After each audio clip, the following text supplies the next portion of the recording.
Welcome, everyone, to the second biannual national conference from PALCUS. PALCUS, a great organization. My name is Ricardo Farias.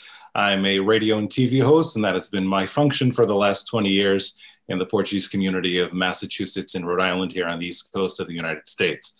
I find it fitting before going on to congratulate PALCUS, Angela, and the entire board for the wonderful, wonderful job they've been doing in organizing this conference, given the challenges that were presented to all of us this year.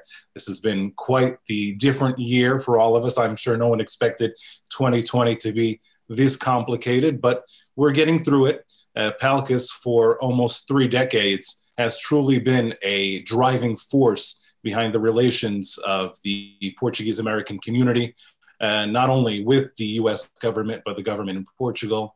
And they've accomplished so much. So Angela and your entire board, congratulations on the work you've been doing. Thousands of people have watched this conference since it began last week on Monday, and it has been a true success. You found a way to overcome the obstacles that COVID has presented during these last few months. I know we were all expecting to be in Miami, but thankfully, due to the great technological aspects of Zoom, we can be in Miami. We just have to change the background if you so wish. But I'm sure we're all in the warmth of our home or office, and the message will get across. This year, this conference is based around business in Portugal, so business relations. This specific conference today is want to start a business in Portugal. The Portuguese government can help. As we all know, Portugal has really become a focal point for the entire world when we talk about a great country to visit, to live, to eat, and also to create business. Many are now discovering what we've known forever, that Portugal is a wonderful country.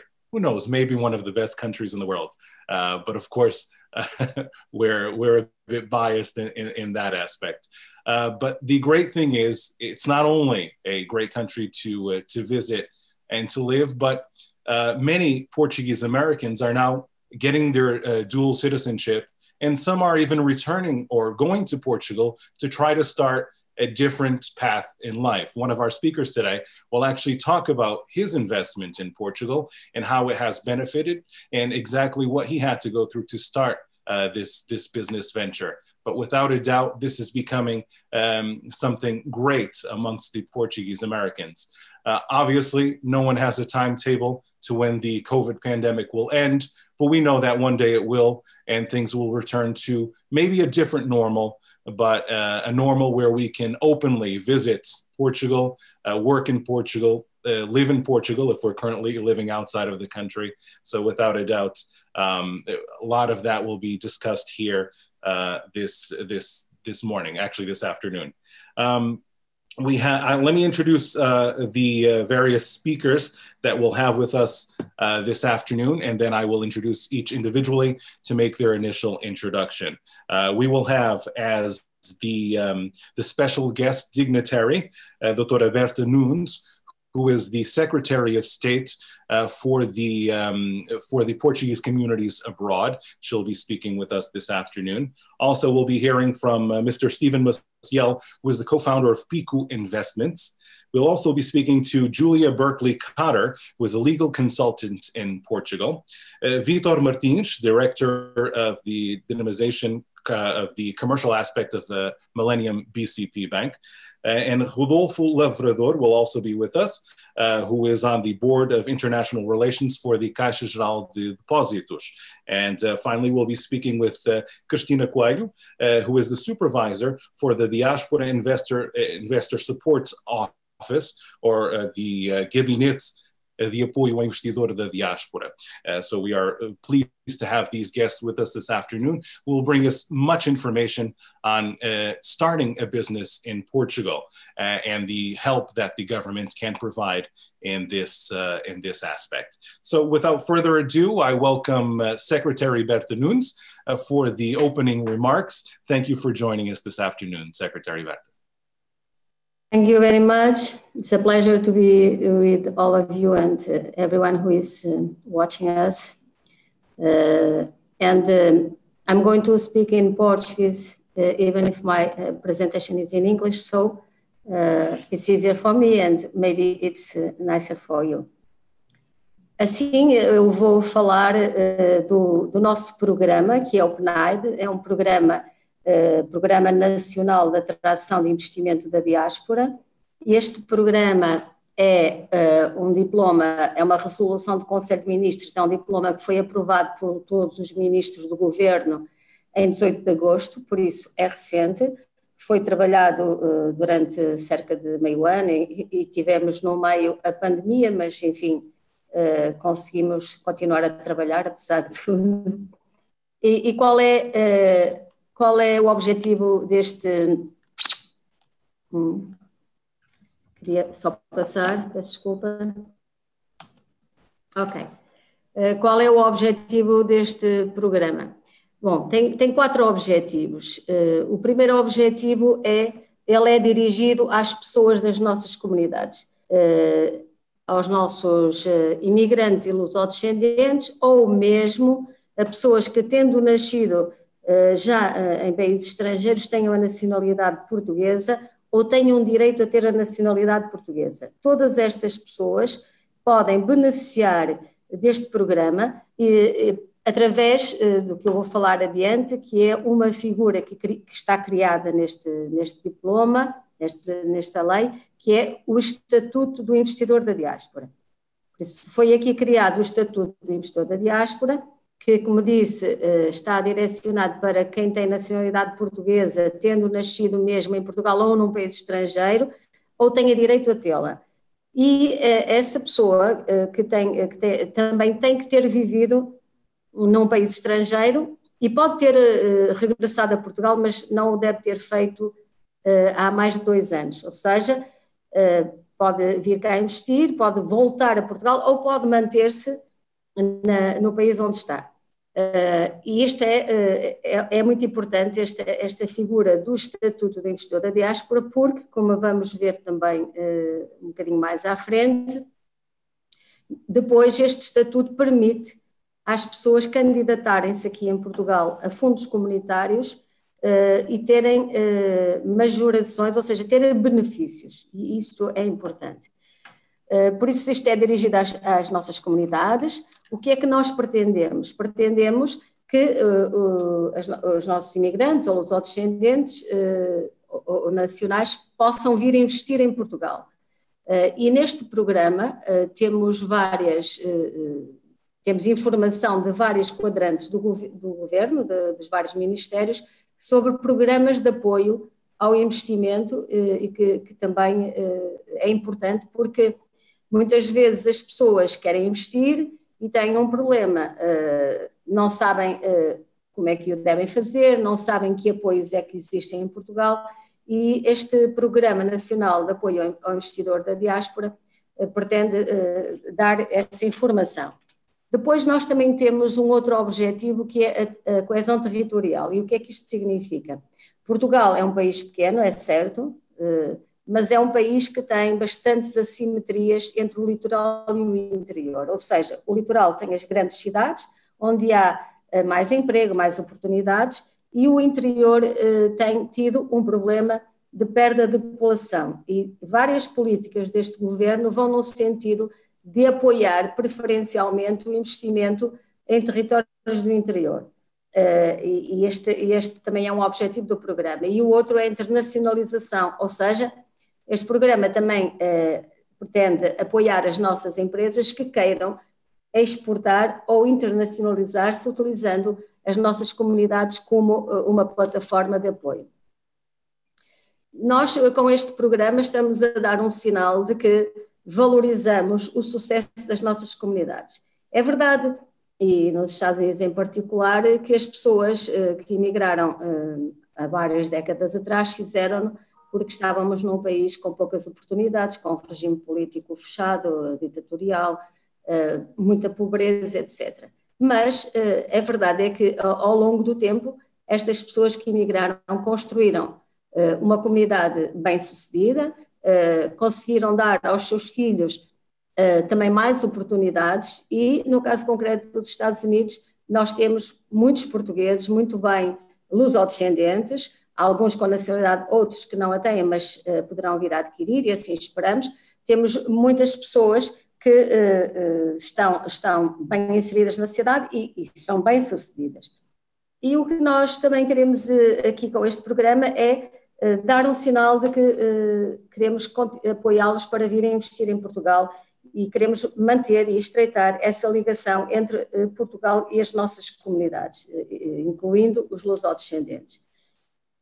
E assim, este é realmente um programa que também quer dar este sinal de apoiar e valorizar as nossas comunidades, e sabendo nós que, além do envio de remessas, que muitas vezes se fala e que é muito importante, porque são vários bilhões de euros que todos os anos entram na nossa economia, nós sabemos que os nossos imigrantes e lusodescendentes já investem em Portugal. Investem muito. O que nós queremos com este programa é ajudá-los a investir melhor, caso assim o desejem e precisem desse apoio, e também dar mais visibilidade a esse investimento.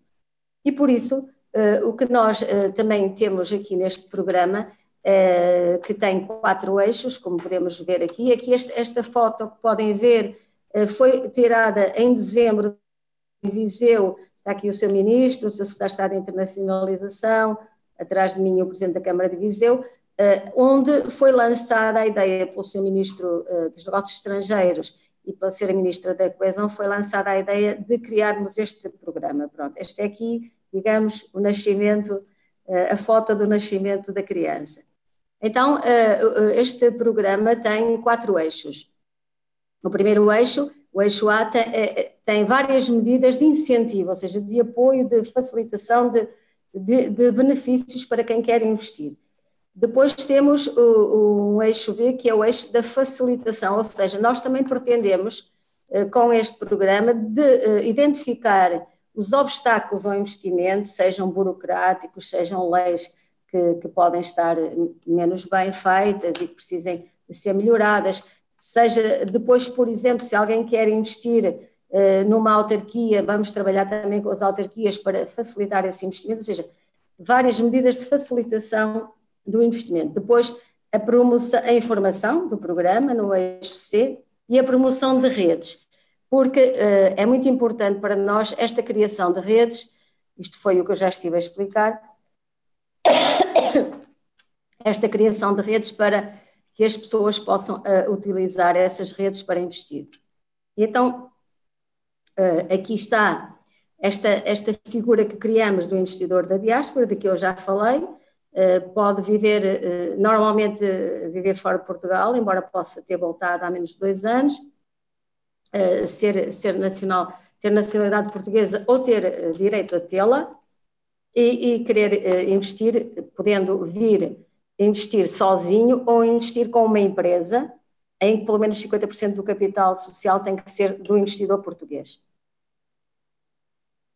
Ou seja, o investidor português pode vir com capital estrangeiro, não é? Mas tem que ser numa empresa em que ele tenha pelo menos 50% do capital. E também assim pode ter direito a este estatuto. Então, o que é que me resta dizer? Há aqui uma parte importante, como é que nós vamos colocar este programa, como é que vamos implementá-lo, como é que vamos chegar às pessoas? Nós vamos criar um site que tem como título PNAE, que é este programa, e nesse site vamos colocar toda a informação dos vários ministérios que seja útil para quem quer investir, porque muitas vezes a informação ela existe, só que muitas vezes está dispersa. Por exemplo, alguém quer investir na área do turismo. A informação sobre apoios ao investimento na área do turismo tem que a procurar na Secretaria de Estado do Turismo ou no Instituto de Turismo de Portugal ou noutras instituições ligadas ao turismo. Eu quero investir na agricultura. Essa informação, a agricultura gera um pacote de fundos comunitários que tem várias possibilidades das pessoas se candidatarem. Por exemplo, tem a figura do jovem empresário rural, a figura do jovem agricultor, enfim, tem várias possibilidades das pessoas se candidatarem principalmente os jovens, que queiram ir para a agricultura e ter vários apoios e vários benefícios.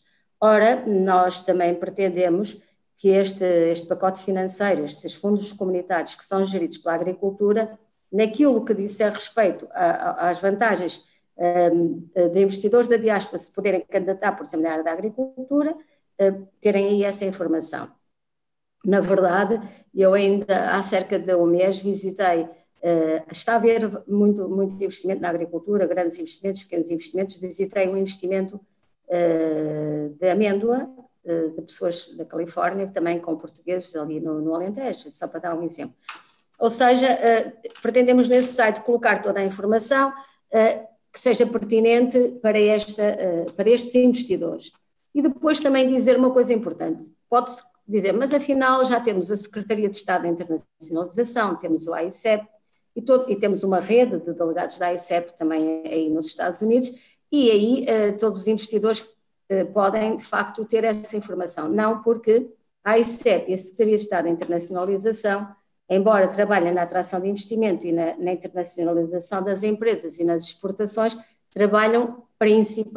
não trabalham para já só para a diáspora, para as comunidades, trabalham para qualquer investidor que queira investir e trabalham normalmente com grandes investimentos. Ora, nós, neste programa, nós trabalhamos com micro, pequenos e médios investimentos e isto era uma lacuna nos apoios, porque não havia nenhum programa que trabalhasse na atração do investimento para pequenos, micro e médios investimentos.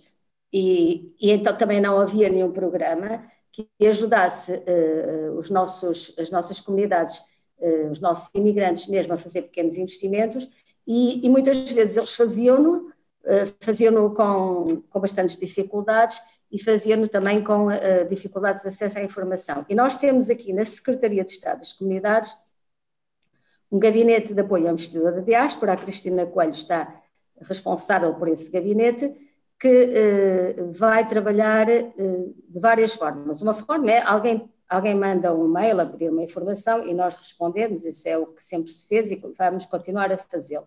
E ao respondermos não só damos toda a informação de acordo com o que nos é pedido naquele caso concreto, como também podemos direcionar as pessoas para outras instituições que existem em Portugal.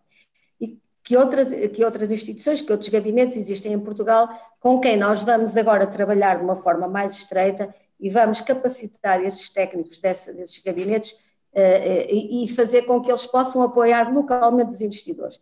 Esses gabinetes são os gabinetes de apoio ao imigrante que já existem há bastante tempo, já funcionam e funcionam nas autarquias locais, nas câmaras municipais, mas que até aqui funcionavam, nem todas as câmaras tinham o gabinete, cerca de metade das câmaras municipais são cerca de 300, metade tinham gabinetes, outra metade não tinha, e nós queremos que todas tenham gabinetes, e também fazer um apoio mais direcionado para questões de segurança social, jurídicas, de educação, etc.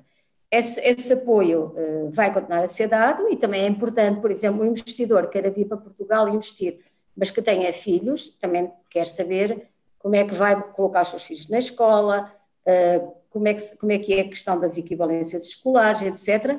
Mas, além disso, nós vamos acrescentar aqui a competência de apoio aos investidores, informar onde é que estão os benefícios, dar vários tipos de informação de acordo com o investimento que está em causa.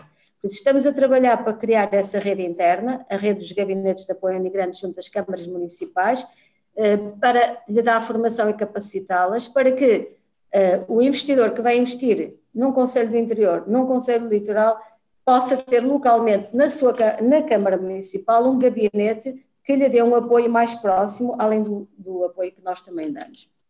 Depois vamos trabalhar no exterior com as câmaras de comércio, com as associações de empresários, outras associações, como é o caso da Palcos, divulgando o programa e no caso particular das câmaras de comércio, já estamos a reunir com algumas no sentido de elas terem um papel ainda mais ativo, não só de divulgação, mas mesmo de apoio aos investidores da diáspora, aos nossos investidores das comunidades que querem investir em Portugal. E ao mesmo tempo estamos a reforçar, criar uma rede dentro do próprio governo para que qualquer questão que seja colocada, ela pode ser colocada à Secretaria de Estado das Comunidades, mas se for uma questão da agricultura, terá que ser apoiada e respondida pela agricultura, turismo, habitação, enfim, etc, etc. E ainda para terminar, queria chamar a atenção para dois pontos que estão no eixo dos incentivos. Um ponto que tem tido, uma política que tem tido muito sucesso é o programa Regressar. O programa Regressar, para quem quer vir investir e quer voltar para Portugal, além destes incentivos que eu tenho vindo a falar, de apoio dos fundos comunitários, etc., também tem incentivos para a instalação das pessoas que venham para Portugal, tem incentivos fiscais. Este programa está a ser agora reavaliado, porque tem sido avaliado regularmente e vão surgir novas medidas, uma das quais é o apoio à criação do próprio emprego para o investidor da diáspora. Pronto, nós quando tivermos mais informação da revisão e atualização desse programa, certamente colocaremos no site, e é um programa que, como eu disse, tem tido muito sucesso. Não é dirigido a todos os imigrantes, é dirigido a imigrantes jovens, tem algumas condições e é importante também atender a isso. Estamos a falar concretamente, por isso foi assim que nasceu, de uma certa maneira, aquelas jovens que tiveram que emigrar na altura da Troika e muitas vezes fizeram-no contra a vontade e queriam regressar, e de facto eles estão a regressar e estão a utilizar bastante este programa. Agora, este programa não é da responsabilidade, nós acompanhamos o programa, mas quem coordena este programa é o Ministério do Trabalho e da Solidariedade Social, e serão eles que irão tomar a iniciativa de rever o programa, embora este programa, por exemplo, também vai ter, já tinha e vai ter uma linha de crédito de regressar, para quem quiser também criar o seu próprio negócio. Por isso, atenção, logo que haja novidades, vamos colocá-las no site. O site deve estar pronto no prazo de um mês, contamos, ou até antes ter o site operacional, já com bastante informação. E ainda uma última medida que está no eixo dos incentivos, que é importante, que é a cota dos 7% para quem quer vir estudar no ensino superior em Portugal. Nós temos cada vez mais estudantes estrangeiros a vir estudar em Portugal, temos de facto uma universidade, ensino de qualidade, relativamente barato, tendo em conta, por exemplo, aquilo que se pode pagar nos Estados Unidos, mas ser barato não significa ser menos qualidade. As nossas universidades e politécnicos são reconhecidas e têm feito um trabalho de ser cada vez melhor, mas este programa da cota dos 7% esta medida, aliás, é uma política da Secretaria de Estado do Ensino Superior, em articulação connosco, e vai ser alargada em princípio. O que é que acontece? Neste momento, imigrantes ou seus familiares que vivam no estrangeiro ou que tenham vivido no estrangeiro e queiram que virem estudar em Portugal, nós temos 3.500 vagas reservadas para essas pessoas, para esses jovens. E o que é que isso significa? Significa que esses jovens, para virem estudar para Portugal, não têm que concorrer com aquilo que nós chamamos o contingente geral, nem sequer têm que fazer exame. Podem utilizar as habilitações dos seus próprios países, aquilo que será aqui o nível do 12º ano, e candidatar-se, e entram sem terem que competir com os estudantes que estão em Portugal, que aqui competem e muito pela nota, porque aqui há muita competição, principalmente em alguns cursos que são mais valorizados, e a nota aqui é um critério para entrar. Nesta cota dos 7%, não há essa competição, está reservado para os imigrantes e os seus familiares, e vamos aqui também fazer, em princípio, um alargamento desta medida para imigrantes e lusodescendentes, tendo em conta que, por exemplo, nos Estados Unidos, nós podemos ter jovens que são de terceira e quarta geração e já não podem dizer que vivem com imigrantes, porque o imigrante foi o seu bisavô, por exemplo.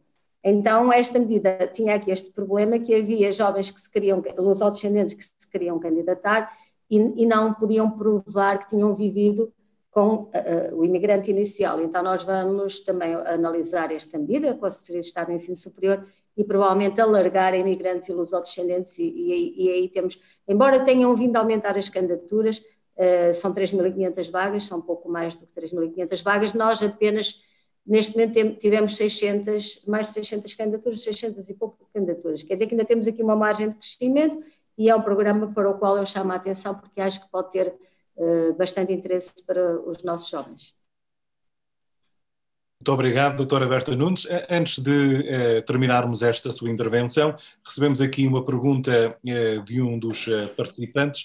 Farei a pergunta em inglês e português para ser mais compreendente por aqueles que estão a assistir aqui à conferência. Você referiu-se várias vezes a jovens, exatamente qual é a faixa etária que está-se a referir quando diz jovens? Madam Secretary, you said jovens various times throughout your intervention. What age range are you talking about? Jovens, depende, porque, por exemplo, se estivermos a falar do jovem empresário rural, tem determinada idade, mas imaginemos entre os 20 e os 40. Se estivermos a falar de jovem no sentido do programa de regressar, a idade é outra, ou seja, é preciso consultar e ver exatamente a idade, porque as idades variam nos programas, mas até aos 40 e tal anos, eu penso que estão incluídos nesta palavra jovens. É um jovem muito generoso, não é? Mas depende dos programas, quando utiliza a palavra jovem, é um bocadinho variável, depende dos programas.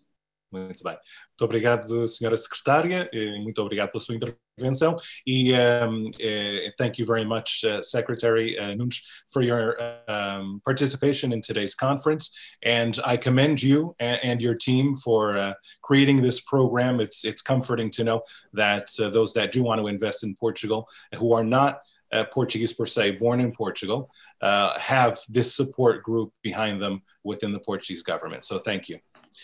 Thank you. Thank you very much.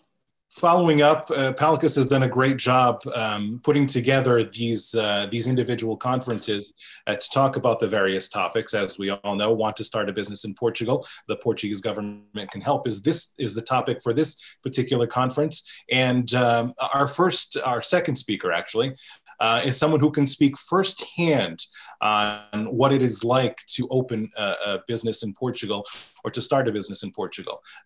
Joining us from the West Coast, California. I believe you're in California and not Pico right now, correct, Mr. Maciel?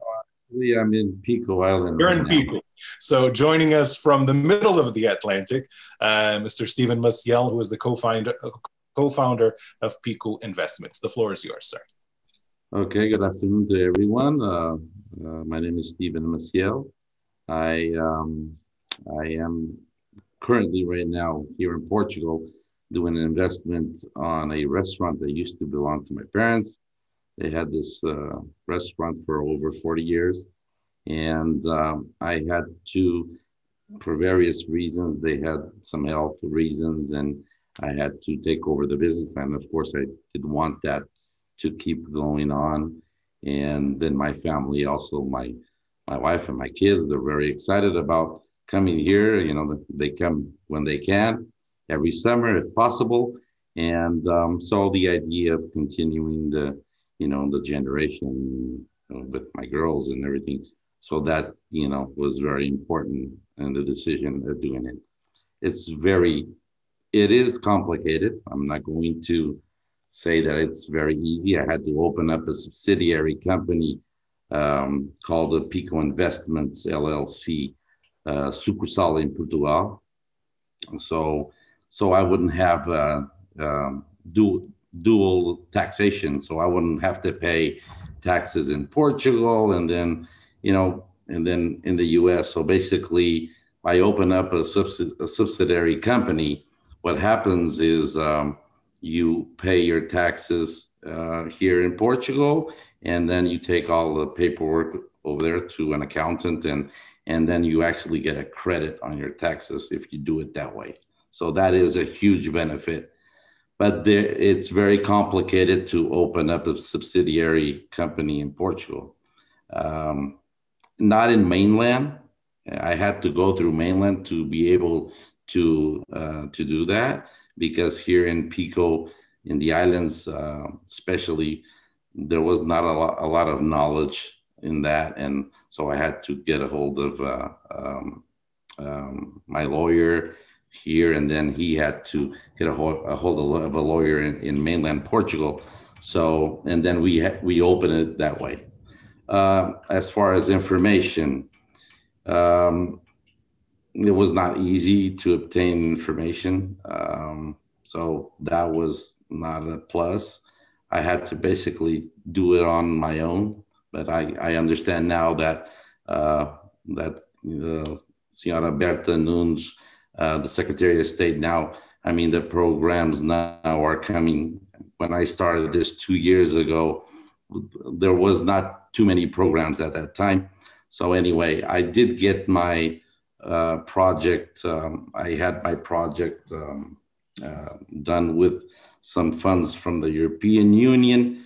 They were approved. I had an initial project that was a very interesting project that I had to put on hold for now because of the fact that a lot of, as far as construction companies, a lot of the materials would have to come from mainland. So I would have to get some construction companies specifically for certain things that had to be, from there. And it was just going to be very, very expensive to do that project. So what I'm doing right now at the moment is the building that I have right now, that used to belong to my parents. I'm doing a big renovation on it. And I did apply again for a subsidiary for some grants from the European Union. And I'm having a little problem with the tourism department here in the Azores, which of course they did the first project. They did said, okay, but now because the first project was kind of a restaurant, but it was going to be a mark in the Azores. So they look at the first project, and now they look at the project that I'm doing now, which is still a big renovation. But as far as architecture, it's different than the one I had before. So I'm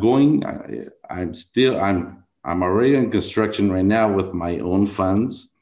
And if I have to go that way, that's the way that I will go. I just don't understand is why the architecture of a restaurant that was there is there for 40 years and it was very successful. My parents, just to give an idea, my parents had a 5.0 score on TripAdvisor when they were open, 5-star, and we used to get all the tourism that used to come. I mean, we used to serve between 200 to 300 people every day in the summer. I mean, it's already pretty good for an island like this. We only have 14,000 people in Pico Island.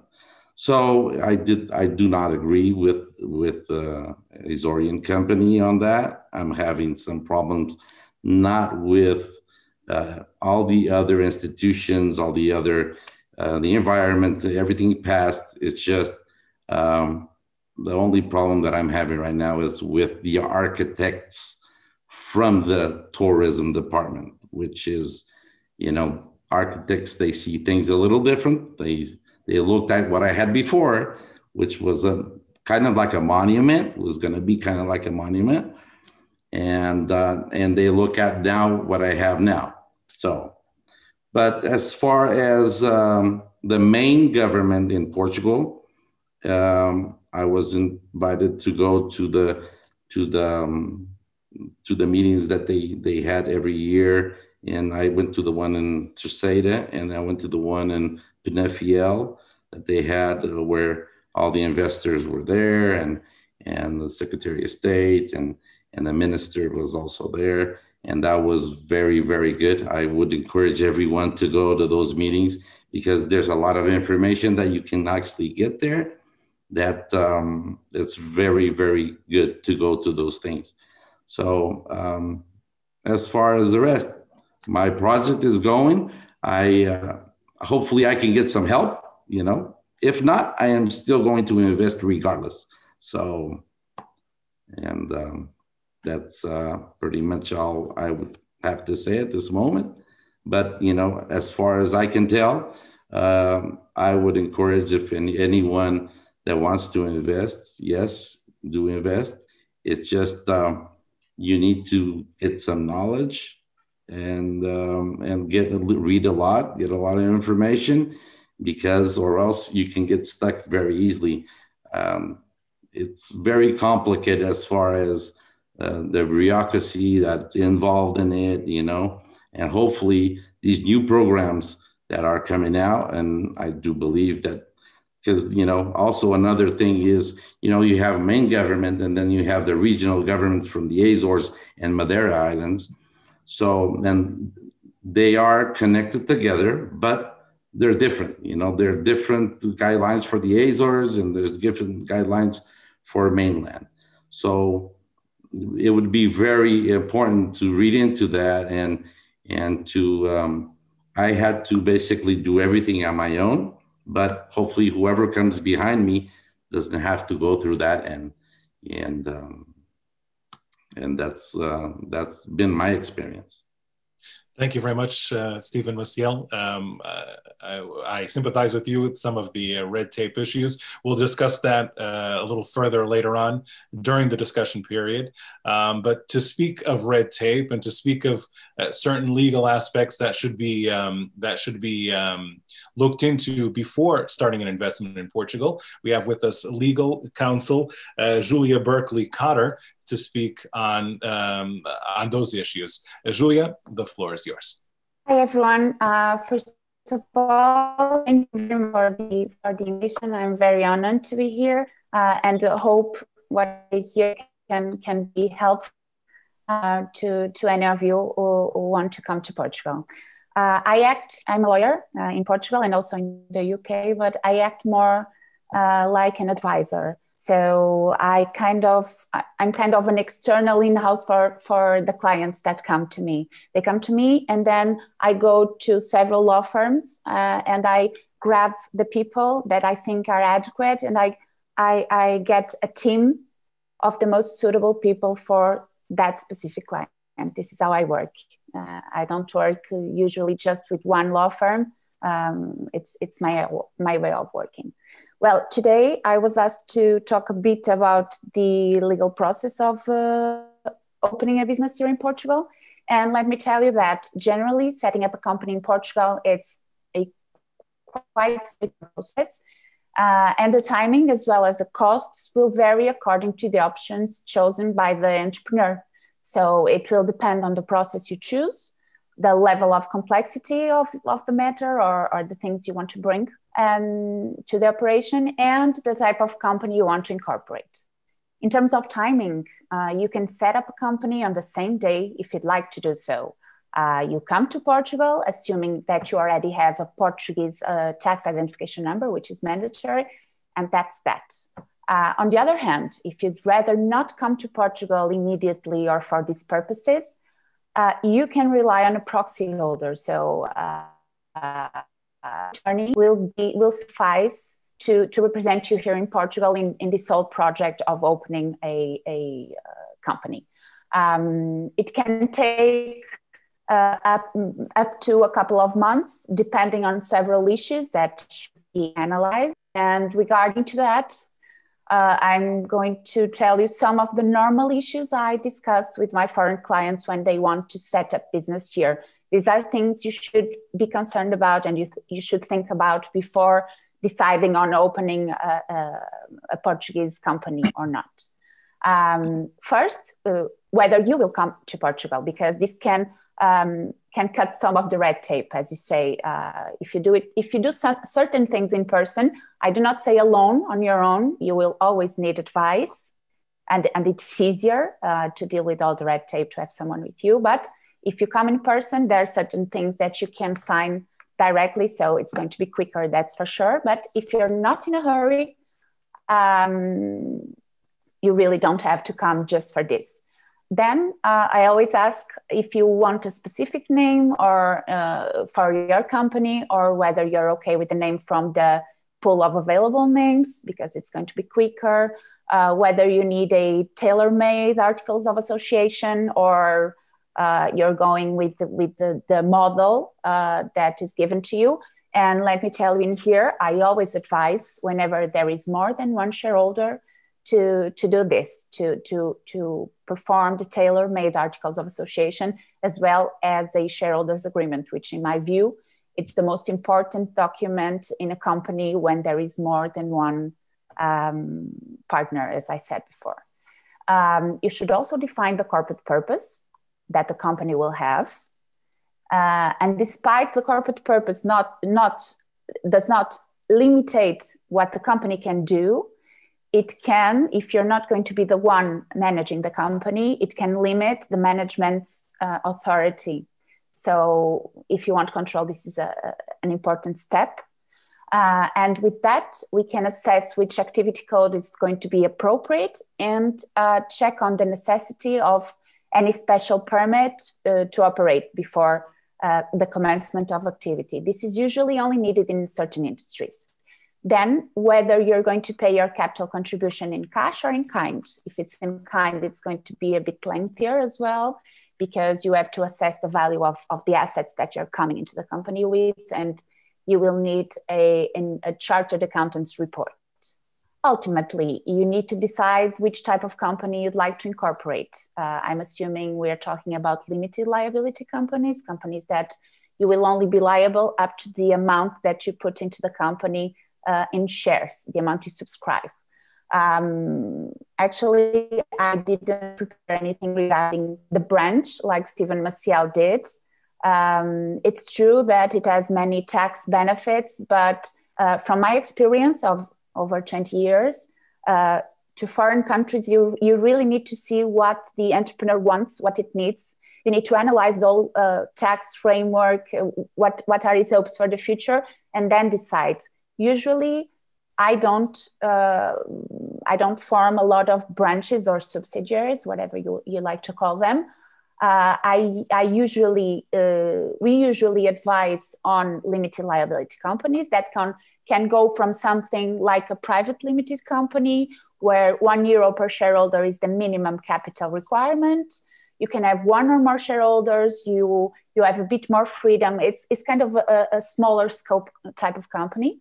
Then you can have something, it's called an SA, something that is similar to a public limited company, where you will have 50K minimum share capital and at least 5 shareholders. You have the obligation to have a chartered accountant to provide the year-end report on top of your registered accountant that you need in any kind of company. So it's going to be a bit more costly, though I will speak after a bit about costs, and you'll see this is not a big deal.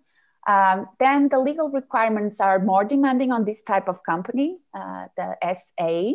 There are a bit more limitations, but if you're looking for funding or from a corporate governance perspective, you want to have boards or commissions or a bit more control, this is the right type for you.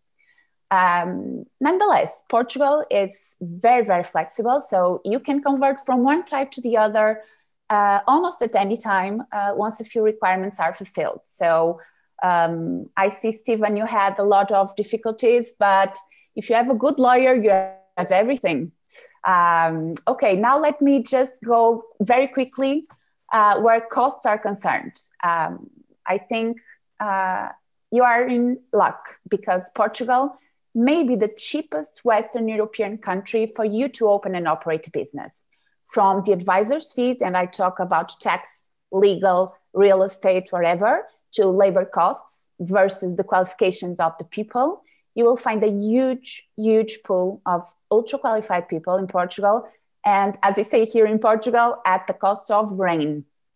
As a plus, there are a series of governmental measures. This one I didn't know yet, but the government is constantly trying to attract foreign investors. So it's constantly updating its offers, namely tax related. And this is something that should definitely be discussed in a previous analysis. This is something your lawyer will also do with you. So as you can see, the Portuguese market has a super friendly environment to offer to foreign investors. So you're all very welcome to Portugal. As a final recommendation, and do not take this like I'm selling my own bread, but I believe that you should get some legal advice before considering an investment in Portugal, as this is the only way you can have a complete legal framework of the most suitable operations for your specific case. When I say legal framework, in Portugal, we have various areas. So I say real estate, which is something that I think, Stephen, you're in quite need to deal with all these permits, with all these corporate issues with the tourism. This is public law, tax, corporate, whatever. I think it's very helpful to have someone that can enlighten all your questions and make sure you're taking a comfortable approach. So I'll be available for any questions you may have through this forum or after through my contact details as well. Thank you very much. Thank you, Julia, for your valuable input. Later on during the discussion period, we will talk about more details regarding the legal aspect of opening a business in Portugal. Obviously, the financial aspect is one of the most important as well. It can be complicated at times here in the US to get certain financing for certain businesses. So I can only imagine someone who wants to invest in a foreign country, how complicated they may think it is to get financing. Here with us from Millennium BCP is Vitor Martins, who will talk a little bit about that financing, the financing options available to those that want to invest in Portugal and how easy or difficult it may be. Vitor? Good morning, everyone. First of all, I would like to tell you that it's an honor to me to be here. And there's two things that make me very happy today. One of them is the opportunity to speak to people living abroad, because in my last 10 years, I was living in Paris too, so I know what is living abroad. And the second one is the information that our Secretary of State gave us, that when we are 40, we're still young. So that's very important to me. So about financing, the first thing I would like to talk is that the bank business is not money. The bank business is confidence. And it's very important that we understand this information.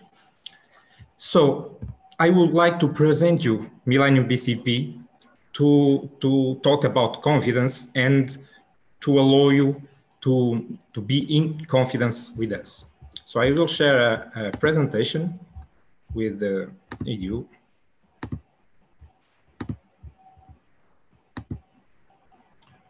I think you are all seeing this presentation.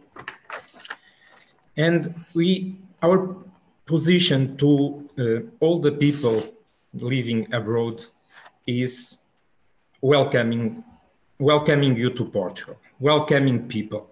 The most important thing that foreigners find in Portugal is not nice weather, nice food, is the way Portuguese receive them.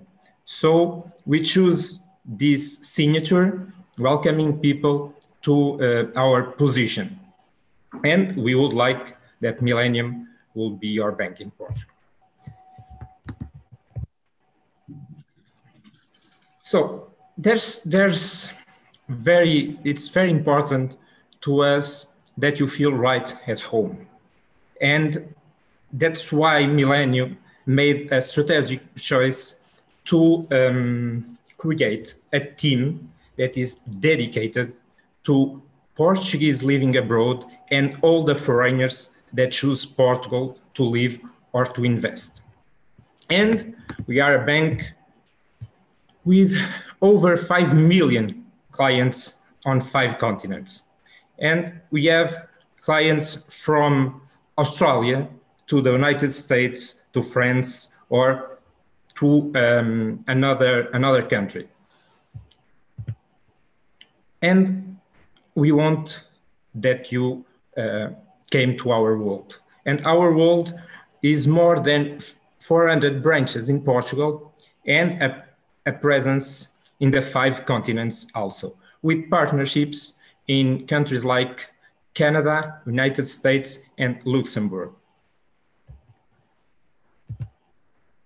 And we are a bank with all the segments. So we are here to serve individuals, companies, to the private banking or to the investment banking. We are a bank that are able to support you in these 4 key areas.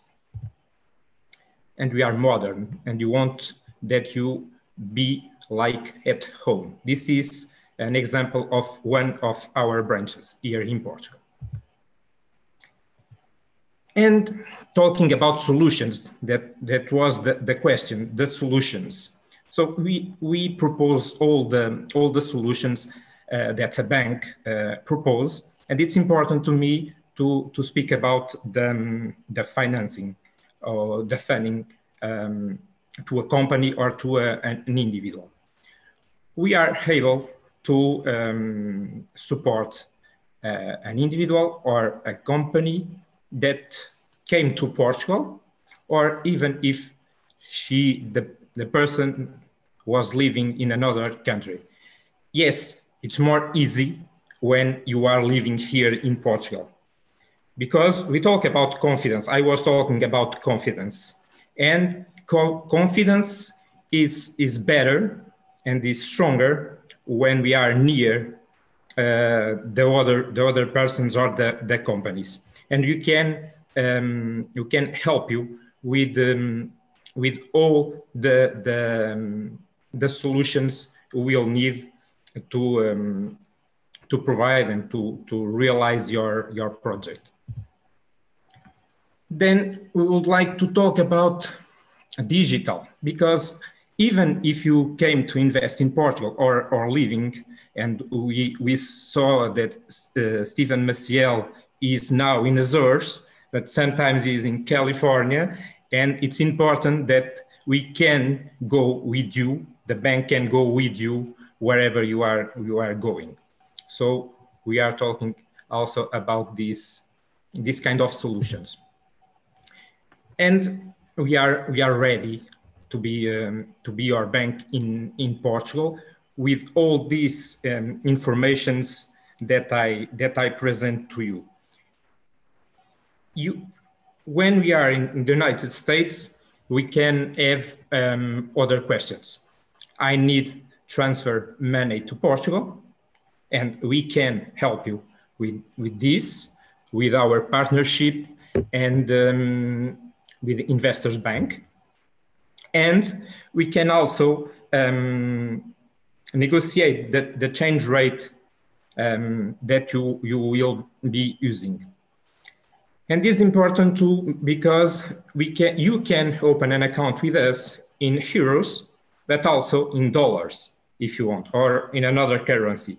There's very important when we are talking about countries that don't have the same currency. About the funding, it's important to know that Portuguese banks are not financing 100% of your needs. And this is a very important thing that changed with crisis. So it depends on every bank. And it's also important to know that we are financing more when you are resident than if you are not resident. This is important. And the difference in being resident and non-resident is that, and this is not a thing about bank, but in our expertise, it's important to speak about. And Julia, it's better placed to talk about this, but I will talk also. It's we have the unhabitual resident status. This is important because you can have tax advantage in Portugal when you are not Portuguese fiscal resident last 5 years and you came to Portugal, and if you came to invest, there's some solutions or some opportunities to have fiscal advantage. The same if you came to work for someone, but it depends of your work, and the same if you are a retired person. It's not the scope of this conference, but it's important to know in these 3 cases you can have advantage. And for the non-Portuguese people, nationality, because what I was talking, it's for all nationalities. It's available to Portuguese people, it's available for American people, and you have also another advantage if you are not a Schengen resident, from a Schengen country resident. That is the golden visa that allows you also to have a Portuguese residence authorization. These kind of things, you can have these informations with lawyers, of course, but what we are trying to tell you is that here in the bank, we are specialized to support you. And even if we are not the tax specialists, we will open your eyes for these questions, and that you can obtain more information with your with a lawyer. So we are, as TAP is saying, the Portuguese company, we are open arms to all that would like to live or to invest here in Portugal. Thank you. Thank you, Vitor, for your input as well. Later on, we can discuss a little more about the banking options, the financing options available. I'd like to inform you it is 1 p.m. We have 30 minutes left on this conference. We still have 2 guest speakers. Next, and continuing with the financial aspect or the financing of businesses in Portugal, someone who has experienced in international relations with Caixa Geral de Depósitos, it is my pleasure to introduce Sr. Rodolfo Lavrador. Good morning or good afternoon, everyone. Thank you for giving me the floor, Ricardo. First of all, it is a pleasure to be with you all here this morning or this afternoon, and thank you very much, Palcos and the Portuguese U.S. Chamber of Commerce for the invitations. It's always a pleasure, and to me, especially a pleasure after living almost 5 years in the US, in New York, until 2 years ago. So it's a kind of coming back in a different way, which is always a pleasure. And to have the opportunity to see so many people and so good friends of the Portuguese community in the United States. I think that my job, somehow it is facilitated after the intervention of Vitor Martins. I will try to be very short due to that. I would say, and I think that's the first idea, it is, to me, it's pretty sure that is not a problem to invest in Portugal, the financial system. If you have a good project, it's easy to find a bank that will invest and will support and will be your partner. I'm pretty sure that that's not going to be the reason not to having a project in Portugal is not going to be due to a lack of a bank willing to support your project. If it is a good project, it's easy to find a bank that will support you. That's the first note. The second note, and also based in some personal experience, both as a banker and also as a consumer, I can tell you that the banking system in Portugal is quite a competitive one, and it is a very updated one. It compares easily well with any other country in the world in terms of competitiveness and in terms of being a modernized system. We have a very good system, a very good banking system in Portugal. That's not a problem. Even in terms of digitalization, Portugal is in the state of the art. So if you need to come to Portugal, if you invest in Portugal, I assure you, it is easy to find a bank that will support you, and you will be pretty much happy with the service and the level of service that we will find in Portugal. And to me, those are perhaps the two main ideas that I would like to start sharing with you. I have here also a short presentation. I'm going to go through it very, very briefly. I'm trying here basically to give the answers to a couple of questions that Angela shared with us. The first thing that I would like to share with you is that it is not very complicated to open an account in Portugal, even if you want, of course, to have your project, your investment to be financed by a bank in Portugal. The first thing that you have to, in any case, is to have a bank account in Portugal. Opening an account is simple. I'm not going into much detail in the required documentation that you can find in that slide, basically. And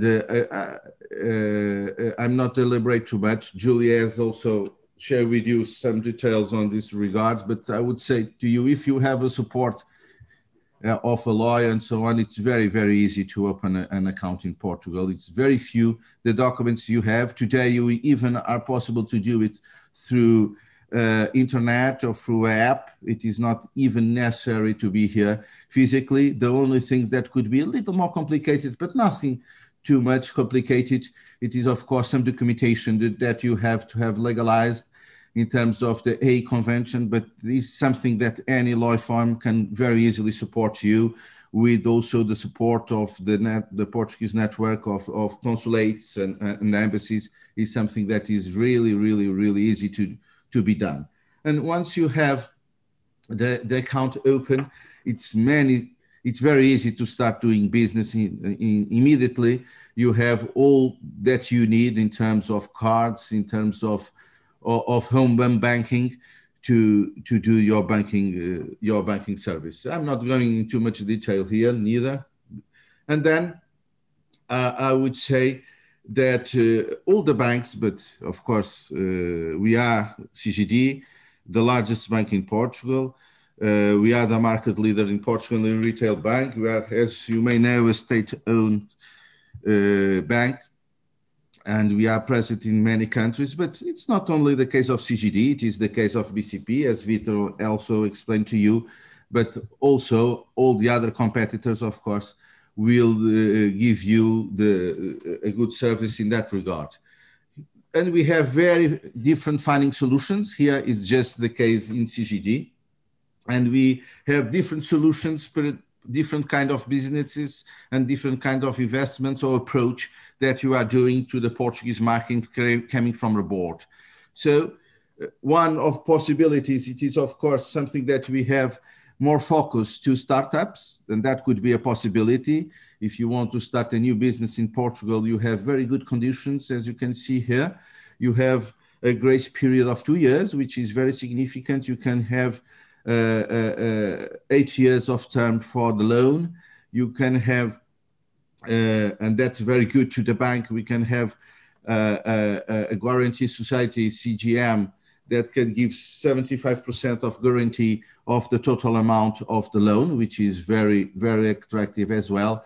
And the interest rates, I believe, are also very attractive. Here, you can go until 50K of euros in this kind of solution. A different one, I'm not, of course, aiming to go through all of them. You have another one if it is more oriented to culture, but here you can, when we speak about culture, here we can speak about also media, about RP, about marketing, and those kinds of fields. They can be very easily come under the umbrella of creative culture in this sense. And you have here even an amount higher of the guarantee, public guarantee can go up to 90%. You can have here a longer maturity, up to 10 years. and we have all the other conditions over here. Another product that is possible to be, and this is perhaps a one that has a broader perspective in terms of having more sectors that are allowed to be covered by it, is what we call SI innovation. Here you have the possibility to have a 3 years period of without paying, amortizing or redeeming the capital. You can go until 12 years of maturity. You can have also here 80% of guarantee. So it is also a very interesting product. And then if you want to focus more in the agricultural sector, you have also here with the support of the European Investment Fund, also a line that I think it is as well very attractive. Here you can go up to 15 years of maturity. You have also a guarantee that can go until 70% of the total amount of the loan. And we have, of course, also something more specific for tourism. And in tourism, we can also speak about restaurants, leisure, and so on. Here we have two lines. We have a line capital tourism, where you can go to a maturity until 15 years. We have a guarantee of the European Investment Fund until 80%, could be capped or uncapped, it depends. The maximum spread is 375 per year, and you can go to amount up to 4.5 million euros in one operation. And finally, you have even here a more specific one, what we call qualification offer tourism. This is also to creating or even requalifying enterprises, where this is going just up to 10 to 2 million euros, the amount that is possible. And here it has also an important component of the Portuguese tourism that can go up to 75% of the amount of the investments. So just to summarize in one word, my message were very simple. Banking is definitely something that makes the investment in Portugal more attractive. It is not going to be difficult to find a good product to apply to investment if it is a good risk, and take it for granted. The Portuguese banking sector is quite modernized, digitalized, and is state of art. And of course, we here at CGD are at your entire disposal to welcome you and to help you and advise you in terms of financing if you want to invest in Portugal. Thank you very much for your attention, for your time, and all the best to you all. Thank you very much. Thank you very much, Rodolfo Lavrador, for your participation this afternoon. We do have 20 minutes left in this conference. We'd still like to get to some discussions. To open up this conference, we heard from the Secretary of State for the diaspora, or the Portuguese communities abroad, Dr. Berta Nunes, about the Diaspora Investment National Support Group. We're now going to hear from the supervisor for the same group, Cristina Coelho, who will give a few more details regarding this program, but also the important aspect of how do we apply for support from this program. Cristina? I'm sorry, Cristina, you're on mute. Hello, everyone. It's an honor to be here with you. I would like to highlight some measures from the plan. There's the Diaspora Investment National Support Program that our secretary has presented right now. As you see, Portugal has a friendly startup environment, and it's not really difficult, but it's easier if you have an officer that you can go and ask whatever you want to ask. And this office is guide, and email, you can reach by email, and email is guides at MNE,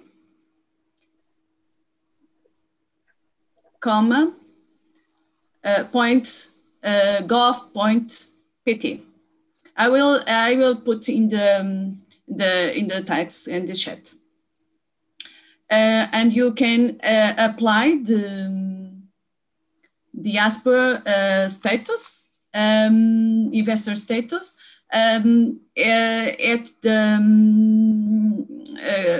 Portuguese Community Abroad portal das comunidades portuguesas. And there you can apply for the investment, the diaspora investor status. It's the first thing that you must do to achieve some support from us. But this program is about to put all the government authorities focus on make easier the diaspora investment in Portugal, as well the internationalization of the small business in Portugal through diaspora. I would like to highlight some measures that I think is very important in this program. The first one is funding and benefits, and as the secretaries of state said before, we have a huge amount of programs that can finance and support the investments and job creation. You have some financial incentives for investment and job creations. As well, you have the return program if you want to return to the country with some financial support and tax benefits. As well, the credit line for the startup investment. Then we have the special code for higher education and benefits for tourism and housing. There are measures that we have in this large program. Then in the institutional support and expedite, we have online service in Portuguese consulates for startups. As Julia said before, now you can start up a company without come here in person. If you have the citizen card, Portuguese citizen's card, is easy to formalize, to create a company without coming in Portugal. Next year, you can do it in our consulates. You can go there and create a company in the consulates. We went to bureaucracy and cost reduction and expedite academic equivalence. But we have here a new program that we will start next year that is a professional internship grants for Portuguese descendants. It's very interesting to do it because sometimes the Portuguese descendants are not used to our culture and our way to make business. And it's very interesting to have an internship program that allows that young students from our Portuguese communities abroad to come here and have an internship in one of our companies. In the other aspect, information and awareness, we will have the site of PNAID. Secretary said talk about it, but we'll have in the next month the Diaspora Investment Support Guide. It's a really good tool to summarize all the good programs that we have to support diaspora investors. Then we will have immigrant support one-stop shop at municipalities. Is very local and is a very good support to entrepreneurs, to diaspora entrepreneurs, because they know all the network, all the local network where they want to localize the business. Then this immigrant support one-stop shop is in Portugal, but in these areas we will do a network with the Portuguese Chambers of Commerce that allow them to give information and guidance to the Portuguese investors that they want to invest in Portugal, and therewise the Portuguese business that want to export through the diaspora. We will do a lot of work to assessment and of best practice of investment opportunities, and to do information or to promote that. At last, we'll work a lot with support network creation from diaspora, including the Diaspora Investor Summit, the Encontros de Investidores da Diáspora, that we usually do at December. In this December, it's not possible to do it presently. We will have a webinar with some investors and to talk about a lot of about business in Portugal and so on. And the next summit, the next Diaspora Investor Summit, will be at August of 2021 in Fatima. Is the next date for the Investor Diaspora Summit. At the last, if you need some support, if you need to ask something, you can reach us at the portal of the Portuguese community abroad, the Portal das Comunidades Portuguesas. Thanks very much. I will be at your disposal. Obrigada. Muito obrigado, Cristina. Thank you, Cristina. I will repeat the email address just in case someone didn't have the chance to take it down. It's gaid@mne.gov.pt.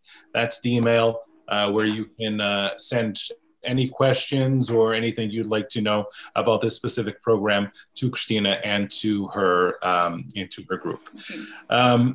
I do want to engage some of you. We don't have much time. We have about 12 minutes left. Stephen, I'd like to return to you. I know you explained a lot of the difficulties that you've been having in order to put forth your dream and that you initially wanted to do there in Pico. With all that you've had to go through, and you said it was difficult, at any point did you decide that this was probably not a good idea? No. Okay. Well, that's good. No, and I'll tell you why. I think it's worth investing here. I think there is opportunity, but you have to love it.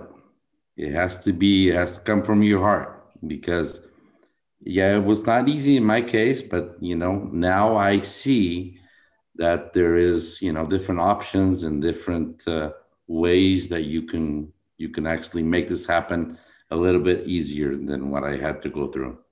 And I am still hopeful that I can still get some of those incentives, and I'm not 100% sure that could be possible, because between me right now and the tourism department here of the Azores, there's a little bit of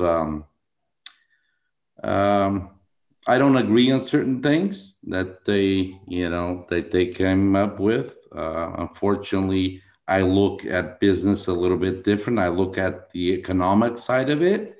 The other project that I had was a great project, and it was approved by the regional government.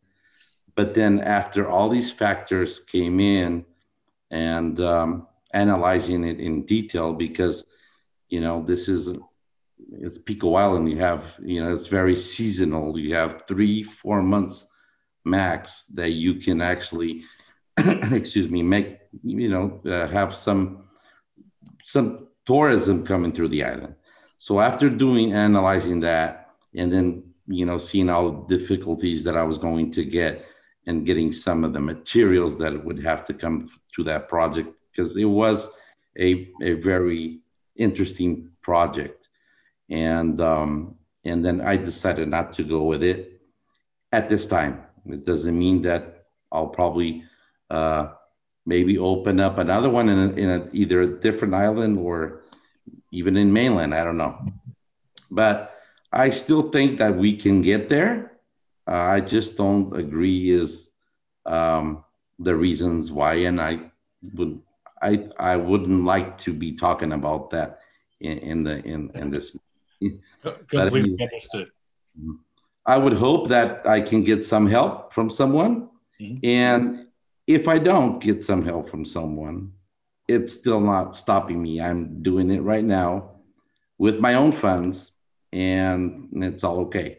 So I just hope it's whoever comes, behind me and wants to invest. I do encourage them to do it, but do it in a way that they are more prepared.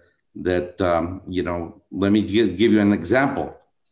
I had to go through my lawyer here that had never opened up a subsidiary company before. So then he had to call his colleague in Lisbon, and then we made it possible. But there's still a lot of information that I would like to know that I still don't know. And I even asked my lawyer here, and he doesn't know. So it's a little bit complicated, but now I do see that there is some people that I can actually, the banking system, and I open up, that was terrible to open up the bank account here. It was horrible. I'm sorry to tell you this, but if I knew these gentlemen, possibly would have been a different thing. So it's just, for whoever wants to invest, I just think that it's they have to prepare themselves and do their homework before getting into it. And then, the country is great. There is a potential of making a good living here. And, my main reason was, I want the generation to go and I want the restaurant to keep going. It's been there for 40 years and I just want that to die down, I want to come here, eat good, and have a good time with my family, and there you go. So your heart and passion for your island and doing this contribution is very evident. So congrats on that, Stephen. I'd like to turn over to Cristina. Some of these issues that Stephen was having, is this something that your program can assist with and possibly make it easier for other investors that are looking to open a business in Portugal? And do you find that the servicing to the Azores is more difficult than servicing, for example, the mainland where your office is located? Yes, actually, in the Azores and Madeira is a little bit difficult than in the mainland. Because, of course, the lawyer doesn't know the requirements. He doesn't did that already, and that is a lot of problems that you can have. But yes, in these programs, we want to identify and contribute to the solution of these bureaucracy issues, of course. And it's really easy to create a company. You can create in the same day, in 1 hour, but it's a simple one. Mm-hmm. If you want to create a company, a subsidiary or something like that, is really more difficult. And in the banking system is the same. It's really easy if you have a citizen card, a Portuguese one, a citizen card, and you want to open an account to a new company. But if it's a subsidiary, you need to verify all the information about the company abroad, and it is a process more complicated. But yes, we need to take care of it and arrange some solution about it, of course. Thank you, Cristina. We're really short on time, but there are a couple of questions from the audience that I want to get to. I will address Vitor and possibly Julia with this question. I'm a Portuguese citizen and a US citizen. I have a savings and checking account with Millennium BCP. 3 years ago, I tried to open an investment account at Millennium to be able to buy securities, but was told I could not because I was not a full-time resident in Portugal, even though I own a residence in Portugal. Is this still the case, or has something changed? Vitor, I know you touched upon this and also said that Julia could probably provide a better definition as to what a resident is, but the question is now posed and the floor is yours. So thank you for the question. The problem or the question is not to be American citizen. The question is the residence. As you know, we have legislation or laws to the United States, known as FATCA, that put some difficulties to do some operations with people living in the United States. Things are more easy today, maybe, because we learn with time to find the right answer to this kind of needs.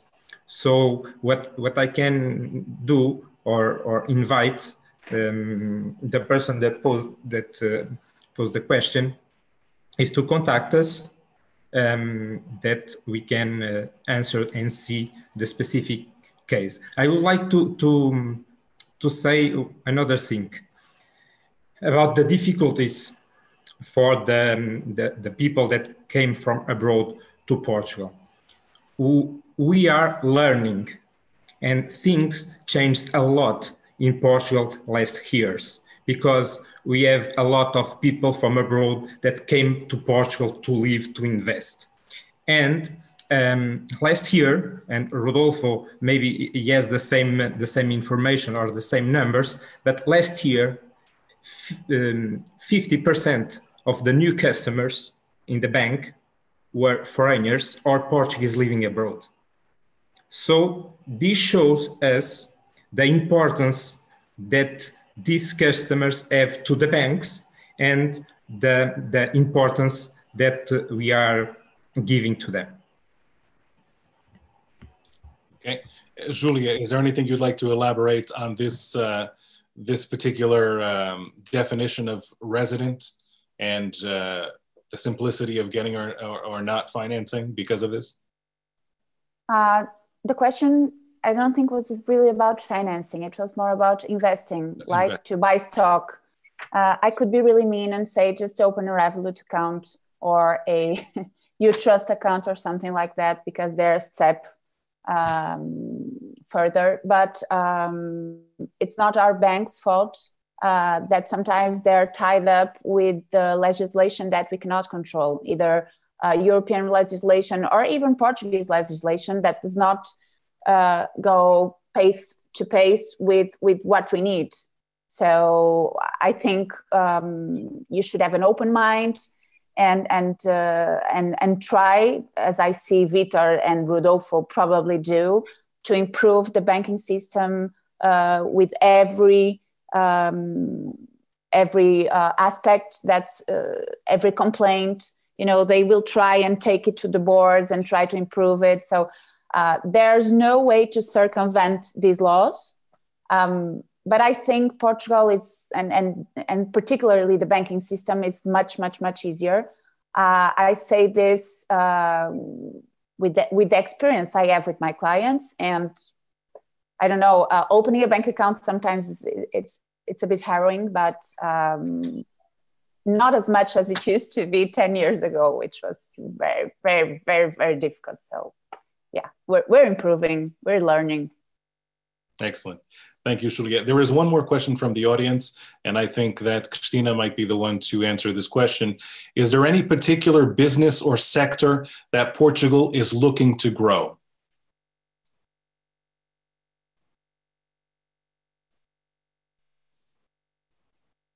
We have, as you said in this program, you want to assess best practices of investment opportunities and promoting them at our site. But if you see the tendency, if you see the opportunities in our days, I will say that there are three areas that are very, very important, and they are growing with speed, with a high speed. We have tourism, of course. In these days is a little bit difficult, but it's a good time to invest. In the last 3 years, Portugal was received the first place in the best destination in all the world. And it's very, very important. All the tourism cluster, from the hosting until the technology and ICT. And then you have the agro-food is really an opportunity to invest. All the cluster, agriculture and food. And the ICT and tech. They are really opportunities to invest in this field. ECT and tech, like AI and so on. We have a lot of companies now in Portugal, and we have a really nice environment, maybe because we have Web Summit and so on, but it's really, really interesting cluster to invest in Portugal. Thank you, Cristina. And I do want to give Rodolfo the opportunity to answer a question here before we sign off. We are over time already, but I think they give us a leadway of a few minutes. Rodolfo, you did say you lived a number of years here in the United States, so you're familiar with the system here and obviously familiar with the banking system in Portugal. Regarding requirements, how would you compare both banking systems? Are they similar in that aspect? So someone here who's used to the banking system in the United States, would they adapt easily to that is required from the Portuguese banking system? Yes, I think so. In general terms, I would say yes. I think that things are pretty much globalized in terms of standards of the banking business. Of course, there are always something that is different among the different countries, of course, but I would say that they are not major differences. Of course, sometimes are more complicated than the others. Each case, it is a case. But I would say that generally speaking, it's easier to a foreigner or to a newcomer to open a bank account in Portugal than the US. That's my experience. If I would have to compare, I would say in the end of the day, it's easier in Portugal. But it's pretty much the same thing, I would say. Wonderful, thank you. And to end here, this will be for Julia, regarding the issue of double taxation when it comes to a business. There is a tax treaty between the US and Portugal, but does it cover businesses or just personal finances? No, it covers both. It covers both. Okay. This is why I say that the first thing you should do before coming to Portugal is get good legal advice. Mm-hmm. So imagine, for example, had Stephen come to me, the first thing I would arrange for him would be a top-notch tax lawyer, of course, with someone to be able to reach, to be with him, to accompany him each step of the planning before coming. And, you know, Stephen, I really do think you need someone in the public law department in order to deal with things with the Azores government, because it's on top of having the Portuguese legislation as all, like mainland, that goes to every Portuguese corner of the world. You have on top new legislation, regional legislation. So you came from a beautiful setting, but it's a bit more difficult, and you really must love your place, what you do, and we are so lucky to have you here. Thank you, Julia. Thank you, everyone. We're at the end of this conference. Hopefully, we've helped the viewers, those that are looking to invest in Portugal, we've helped them along the way with more information and probably put them a little more at ease about the risk or the jump to actually invest in a foreign country, in this case, Portugal. We'd like to thank our guests here this afternoon, Secretary Berta Nunes, who was with us at the beginning of this conference. Also, we'd like to thank Stephen Maciel, Julia Berkeley Cotter, Vitor Martins, Rodolfo Lavrador, and Cristina Coelho. Thank you all for your valuable input during this conference this afternoon. All the best in your respective careers and personal lives. Thank you. Thank you. Thank you. My pleasure. It was an honor being here as your moderator this afternoon. Congratulations to Palcus, and we hope that all of this information has helped you along the way. This biannual National Conference of Palcus continues until Wednesday. Wednesday for the final conferences with lots of great information. Check out palcus.org for more information, not only about this national conference, but everything that Palcus has to offer. Thank you very much and have a great afternoon.